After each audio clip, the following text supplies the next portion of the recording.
Olá! Nesse vídeo nós veremos a primeira parte do conteúdo estática dos fluidos, ou seja, vamos tratar dos fluidos em repouso, quando não há escoamento. Então nós veremos os fundamentos, as leis da estática, lei de Stevin, lei de Pascal, veremos sobre os medidores de pressão e iniciaremos o estudo de manômetros, manometria. Na estática dos fluidos, nós trabalharemos com pressão, né? Então, o que é pressão? Bom, na aula passada, nós vimos que a aplicação de uma força sobre uma superfície pode ser decomposta em duas forças, né? Uma força tangencial, que nós vimos que dá origem a tensões e cisalhamento, e há uma força normal que resulta na pressão, né? Então, pressão é uma força normal aplicada numa superfície de área A. Então, agora vamos ver um exemplo que demonstra a diferença entre pressão e força. Então, vejam, nós temos dois recipientes, o recipiente A e o recipiente B. Em ambos os recipientes está sendo aplicada a mesma força, 100 Newton. No entanto, esses recipientes contêm áreas diferentes. Então, vejam aqui esse êmbolo que tem uma área de 10 centímetros quadrados e esse outro a metade da área, 5 centímetros quadrados. Então, qual que vai ser a pressão aplicada, né, em cada um desses recipientes? No recipiente A, nós temos aqui P1, pressão, vai ser igual a essa força, chamada de força 1, de 100 newtons, dividido por essa área 1, de 10 centímetros quadrados. Então, aqui resulta que P1 é igual a 10 newton por centímetro quadrado. Agora, vamos fazer a mesma coisa para o recipiente B, encontrar P2. Então, P2 vai ser F2, que é igual a 100 newtons, né? Dividido pela área 2, 5 centímetros quadrados. Então, aqui nós obtemos 20 newton por centímetro quadrado. Então, vejam, a pressão, né, depende da área. Para uma mesma força aplicada, se as áreas são diferentes, a pressão vai ser diferente. Pressão, força sobre área. Aí na estática dos fluidos, vocês já devem ter visto isso em física, mas de uma forma mais superficial, mais básica, né? Aqui nós aprofundaremos um pouco. Então, lei de Stevin diz o seguinte: a diferença de pressão entre dois pontos de um fluido em repouso é igual ao produto do peso específico do fluido pela diferença de cotas dos dois pontos. Bom, de onde que vem isso? Então, vamos verificar aqui.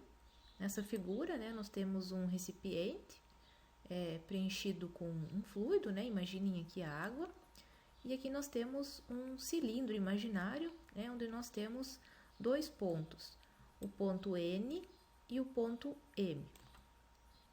E nós faremos uma análise de todas as forças que estão agindo nesse eixo, NM.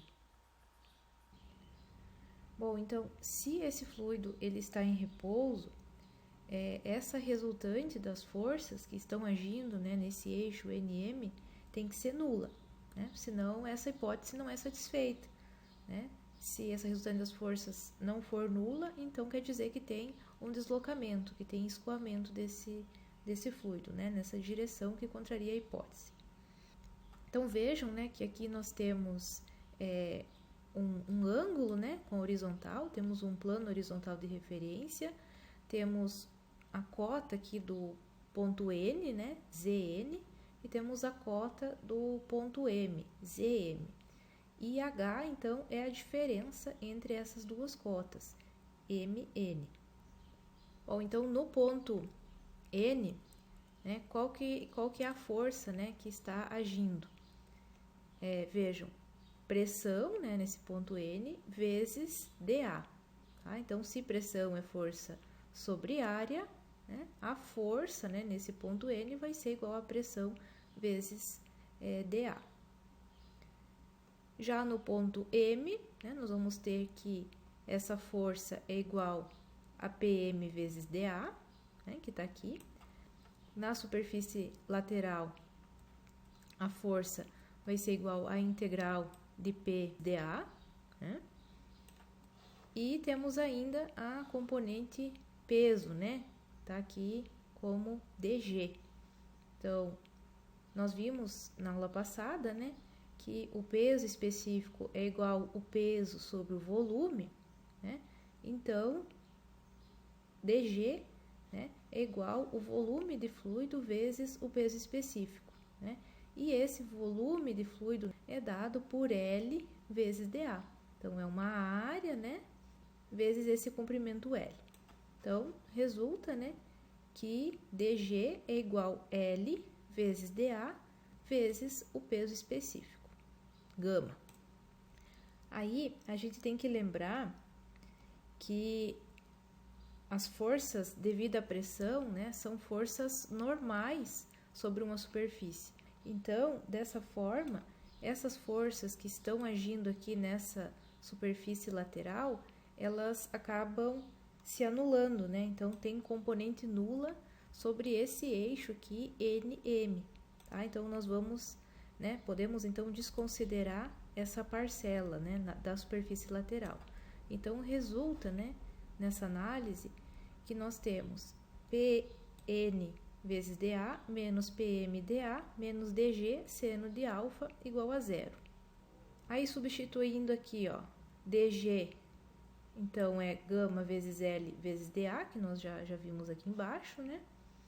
Podemos, então, verificar também que L vezes seno de alfa é igual a H, né? Porque seno de alfa vai ser o quê? Cateto oposto sobre hipotenusa. O que é o cateto oposto? H, hipotenusa, L. Então, dessa forma, L vezes seno de alfa é igual a H, e H, como nós já vimos, é a diferença entre a cota Zm e a cota Zn.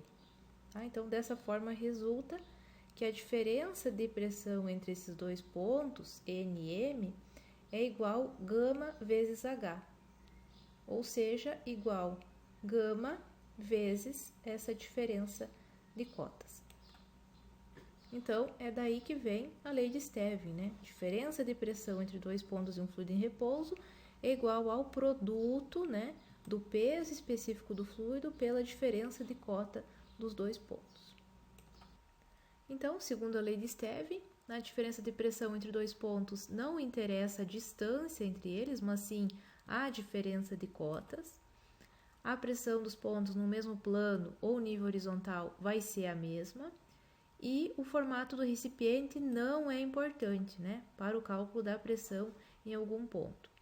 Ou então, por exemplo, nessa figura, nós vemos que em qualquer ponto desse nível A, né, um ponto localizado aqui, outro aqui, outro aqui, outro aqui, todos esses pontos, eles estarão com a mesma pressão, pois estão na mesma cota, no mesmo nível.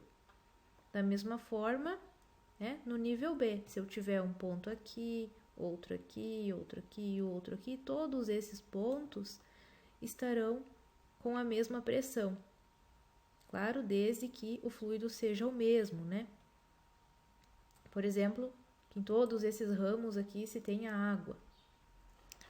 Além disso, se a pressão na superfície livre de um líquido contido num recipiente for nula, né, ou seja, aqui em cima, ó, P igual a zero, a pressão num ponto à profundidade de H dentro desse líquido, né, esse ponto, pressão nesse ponto N, será dada por P igual gama vezes H, né, ou seja, gama, o peso específico, vezes H, essa altura, né, da superfície livre até esse ponto N. Pessoal, isso aqui é muito importante, tá? Nós vamos utilizar bastante isso aqui na disciplina, pressão igual gama vezes H. Como, por exemplo, quando a gente for estudar manômetros, tá? Que nós veremos ainda nessa aula. Nos gases, como o peso específico é pequeno, né? Se a diferença de cota entre dois pontos não é muito grande, pode-se, nesse caso, desprezar a diferença de pressão entre eles. Então, teremos, né, que nesse caso aqui da figura, que pressão em A vai ser aproximadamente a pressão em B e pressão em B também vai ser aproximadamente igual à pressão em C. A pressão em torno de um ponto, né, de um fluido em repouso, ela é a mesma em qualquer uma das direções, né, porque se essa pressão fosse diferente em alguma dessas direções, aí teria um desequilíbrio, né, nesse ponto. Aí, ou seja, teria um deslocamento, o que daí contraria a hipótese de fluido em repouso, né? Para estar em repouso, então, a pressão tem que ser a mesma em qualquer uma das direções. Então, agora vamos para a lei de Pascal, né, que vocês também já viram em física. A lei de Pascal diz o seguinte: a pressão aplicada num ponto de um fluido em repouso transmite-se integralmente a todos os pontos do fluido. Bom, o que quer dizer isso? Bom, vejam aqui em A, temos um recipiente com um fluido em repouso com a superfície livre para a atmosfera. Temos aqui 4 pontos, 1, 2, 3 e 4. Então, digamos que a pressão nesses pontos sejam essas aqui. 1 N por centímetro quadrado no ponto 1, 2 N por centímetro quadrado no ponto 2, 3 N por centímetro quadrado no ponto 3 e 4 N por centímetro quadrado no ponto 4. O que vai acontecer se nós aplicarmos uma força de 100 N por meio de um êmbolo, né, com a área aqui de 5 centímetros quadrados? O que vai acontecer? Vai ter um acréscimo de pressão, né, em todos esses pontos, né, para satisfazer essa lei de Pascal que diz esse enunciado. Então, vejamos.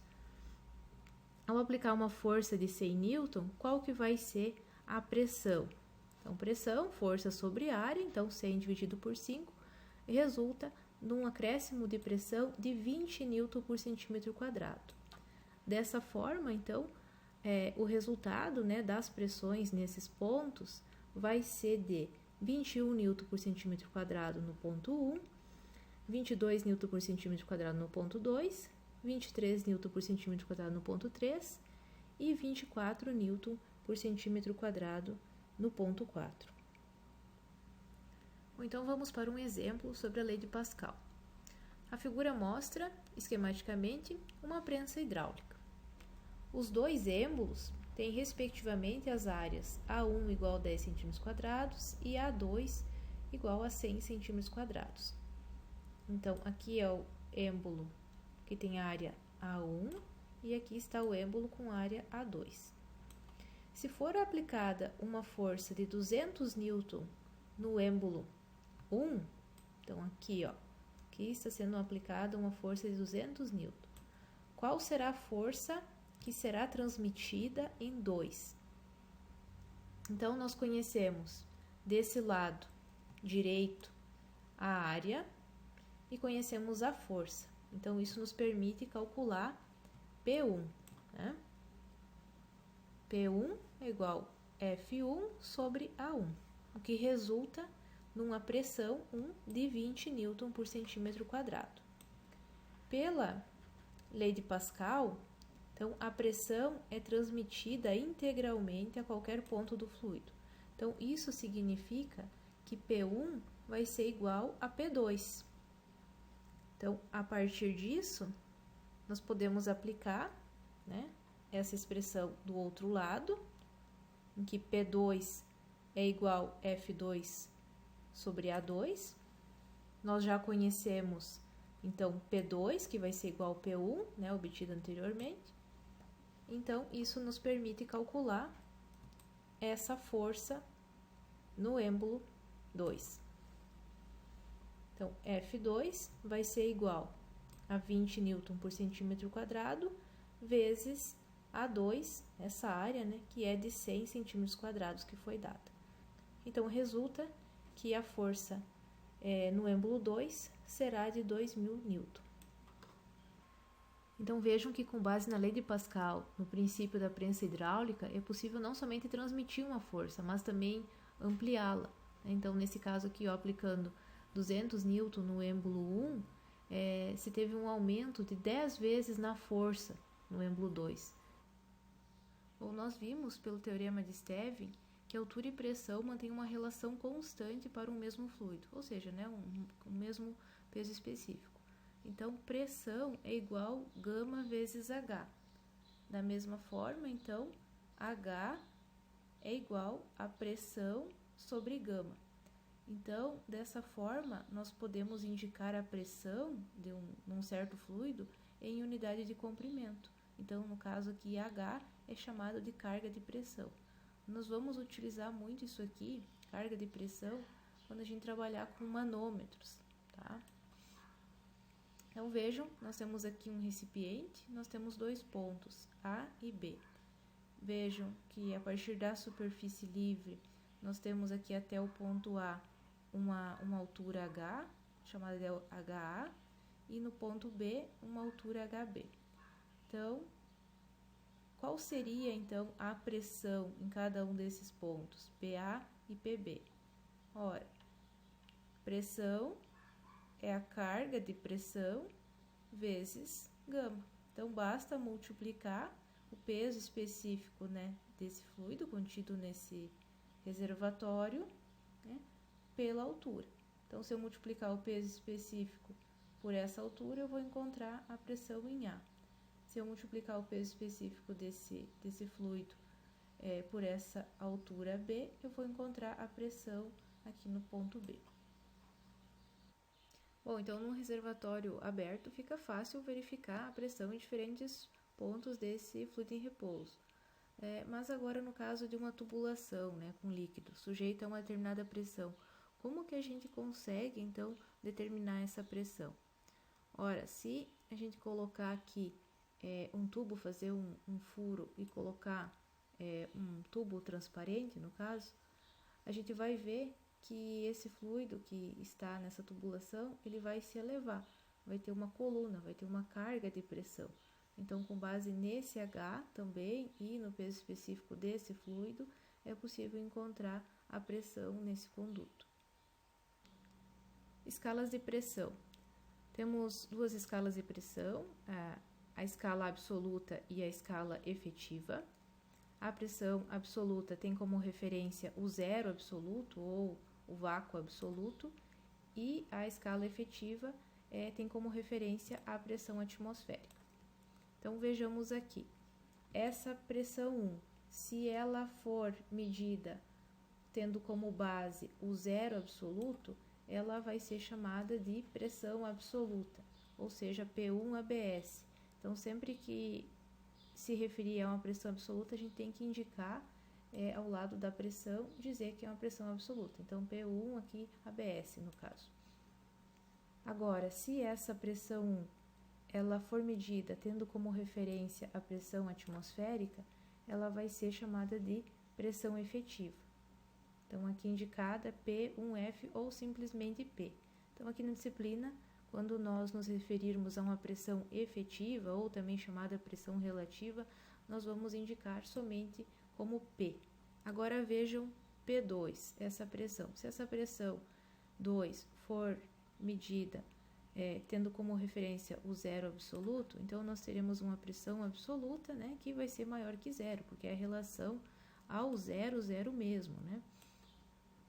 Agora, se essa pressão 2 ela for medida tendo como referência a pressão atmosférica, aí, nesse caso, ela é uma pressão efetiva negativa, também chamada de depressão.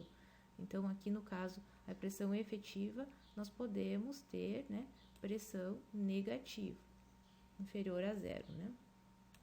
E vejam que pressão absoluta vai ser igual a pressão atmosférica mais pressão efetiva. Guardem isso aqui, pessoal, que isso aqui é muito importante. Unidades de pressão.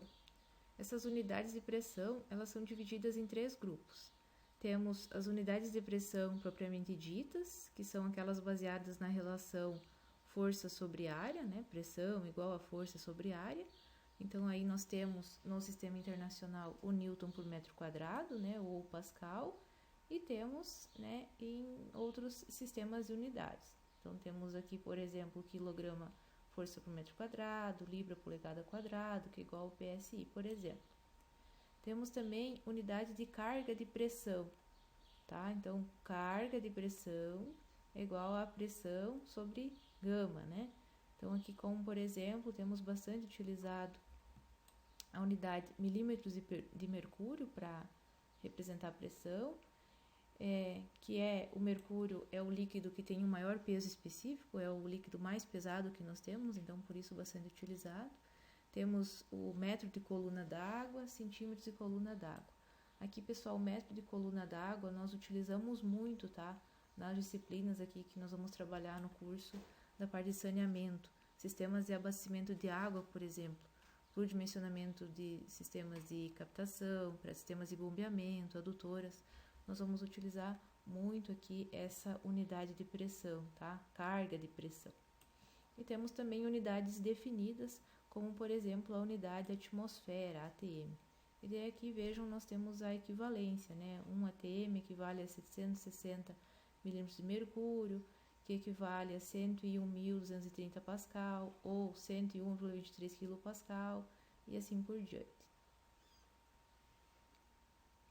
Temos o barômetro, que serve para medir a pressão atmosférica, né? Por essa razão, a pressão atmosférica é também chamada de pressão barométrica. Então, o barômetro consiste num tubo, como esse, aberto, né, na parte superior, que é preenchido com um determinado fluido, né? O mais utilizado aqui, no caso, é o mercúrio. Então, após esse preenchimento, se inverte esse tubo dentro de um recipiente que contenha esse mesmo fluido, né, o mercúrio. O que vai acontecer? Esse fluido, né, o mercúrio, ele vai descer, né, até um determinado nível e ele vai estabilizar, vai ficar em equilíbrio. Então, nós vamos ter aqui uma altura H, e com base nessa altura H e no peso específico, né, do mercúrio, é possível encontrar a pressão. Então, assim se encontra a pressão atmosférica. A pressão atmosférica vai ser igual a gama do mercúrio vezes H. Essa pressão atmosférica de referência, né, é 760 milímetros de mercúrio. Claro que essa pressão, né, nível do mar, ela vai variar, né, de acordo com a altitude, também varia em um determinado local, de acordo com as condições climáticas, né. Então, aqui temos uma relação, né, 760 milímetros de mercúrio equivalem a 10.330 kgf por metro quadrado e equivale a 101,3 kPa. Bom, agora vamos entrar nos medidores de pressão, nos manômetros. Os manômetros, então, eles servem para medir pressões efetivas, pressões relativas. Aí o primeiro que nós temos é o manômetro metálico ou de Bourdon. Esse manômetro vocês já devem ter visto, inclusive nos laboratórios, né? É muito utilizado em vários equipamentos, por exemplo, na autoclave. Então, como que é o funcionamento desse manômetro? Ou então, tem um fluido, né? Aqui está o manômetro. Então, esse fluido, ele vai pressionar, vai deformar esse tubo metálico, né? Chega aqui numa extremidade, vai movimentar essa extremidade, tem uma alavanca que vai movimentar o ponteiro. E é esse ponteiro, né, então, que vai indicar a pressão. Outro tipo de manômetro é o piezômetro. O piezômetro é o dispositivo mais simples que existe para medir pressão. Né? Consiste num tubo transparente que você conecta à tubulação onde deseja medir a pressão. Então, digamos que você queira medir aqui nessa tubulação qual que é a pressão aqui nesse escoamento. Você vai fazer um furo nessa tubulação e vai conectar o piezômetro. Então, o fluido aqui, ele vai se elevar a uma determinada altura, né? E a partir do centro, então, dessa tubulação, você mede até onde esse fluido estabilizou, né? Então, você vai ter uma altura H, multiplicando essa altura H pelo peso específico desse fluido, você obtém a pressão. Então, é um dispositivo muito simples, só que tem um uso bastante limitado. Por quê? Porque ele não serve para medir pressões elevadas e líquidos com baixo peso específico. Por quê? Se a pressão for elevada, o que vai acontecer? E o fluido, né, com baixo peso específico, você vai precisar de um tubo muito alto, né, para dar conta daquela pressão. Então, por isso, muitas vezes inviabiliza o seu uso. Para medir pressão de gases também. Não tem como medir pressão de gases com um piezômetro. O que vai acontecer se você perfurar e conectar um tubo? O gás vai escapar, né? Vai escapar para a atmosfera. Então, também não é possível com um piezômetro medir pressão de gases. E, além disso, também não pode ser usado para medição de pressão efetiva negativa. Porque aí o que vai acontecer? Haverá entrada de ar, né? Ao invés de formar essa coluna H, vai entrar ar para dentro dessa tubulação. Então, também inviabiliza o seu uso. E daí temos o manômetro com tubo em U, que resolve todos esses problemas do piezômetro. Então, se utiliza um tubo, propriamente aqui em U, que é conectado à tubulação, a um determinado reservatório, e se utiliza um fluido manométrico, como, por exemplo, o mercúrio, um fluido com um elevado peso específico. Então, assim, isso permite medição de pressões mais elevadas, porque aí a coluna de líquido aqui, ela não vai elevar tanto. Então, com um manômetro com uma menor altura, um tubo de menor comprimento, você consegue medir pressões mais elevadas. E temos esse outro tipo de manômetro com tubo em U, que ao invés de ter uma das extremidades aberta para a atmosfera, vejam que tem os dois ramos ligados a reservatórios. Esse tipo de manômetro serve para medir diferença de pressão. São por isso chamados de manômetros diferenciais. A equação manométrica. Bom, então como é que a gente faz para calcular pressões, a partir desses manômetros? Bom, nós temos uma regra básica que diz o seguinte: começa-se sempre pelo lado esquerdo. Aí a gente soma a pressão das colunas descendentes e subtrai aquelas pressões das colunas ascendentes. Então, lembrem do seguinte: quando a gente vai mergulhar numa piscina, quanto mais a gente afunda, maior a pressão que a gente sente nos ouvidos. Então, sempre que for descer no manômetro, tem que somar essa pressão. Quando sobe, subtrai. Então, aqui é os sinais de mais e menos que nós vamos adotar quando a gente monta a equação. Bom, então, começando pelo lado esquerdo, o que nós temos aqui na parte superior? Nós temos nesse reservatório, nessa tubulação, uma pressão, PA. Então, eu começo aqui com PA. O que eu tenho? Tenho para baixo, Então, eu vou ter que somar. Então, vou colocar aqui um sinal de mais. Vejam que esse fluido que está aqui, que tem um determinado peso específico, γ1, ele vem daqui desse reservatório e ele para aqui, ó, nesse nível. Então, eu vou colocar aqui γ1 vezes H1. A lei de Stevin, pressão igual γ vezes H, Bom, agora, eu tenho mais, uma coluna de fluido aqui embaixo, que tem uma altura H2. E vejam que aqui eu tenho outro fluido, que tem um peso específico dado por γ2. Então, eu vou ter que somar mais esse pedacinho aqui. Então, vou colocar mais, porque está descendo, aqui no manômetro, mais γ2 vezes H2. E agora, vejam que essa parte aqui tem o mesmo fluido manométrico e está numa linha horizontal. Então, aqui eu não preciso somar nada nessa parte aqui, Posso simplesmente desconsiderar, porque é o mesmo fluido manométrico aqui. Eu tenho o mesmo nível, Então, eu vou agora começar a subir e eu vou considerar, então, que eu tenho aqui um outro fluido, com peso específico 3 e eu tenho essa altura. Então, como eu vou subir aqui no manômetro, eu vou subtrair, vai ter uma diminuição de pressão. Então, vou colocar aqui menos γ3 vezes H3. Agora, vejam aqui, eu tenho também outro fluido com um peso específico 4, Aqui eu tenho uma linha de igual pressão, Então, eu vou somar o que eu tenho dessa linha para baixo, que é H4 vezes esse peso específico 4. Então, mais gama 4 vezes H4. Agora, cheguei, estou nesse nível aqui, eu vou ter que subir.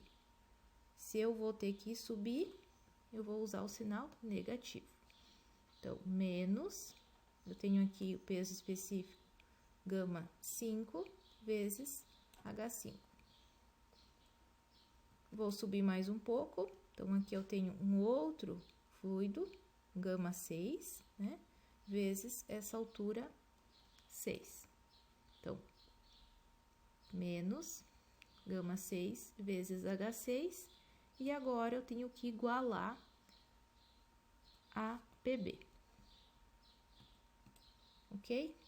Essa é minha equação manométrica que descreve aqui esse manômetro.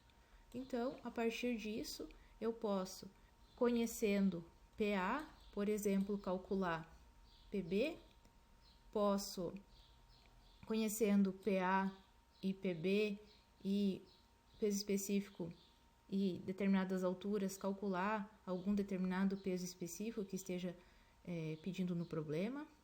Posso calcular também a diferença de pressão, PA menos PB. Bom, agora que já vimos a regra, vamos passar para alguns exemplos e exercícios, tá ok? Bom estudo, até mais!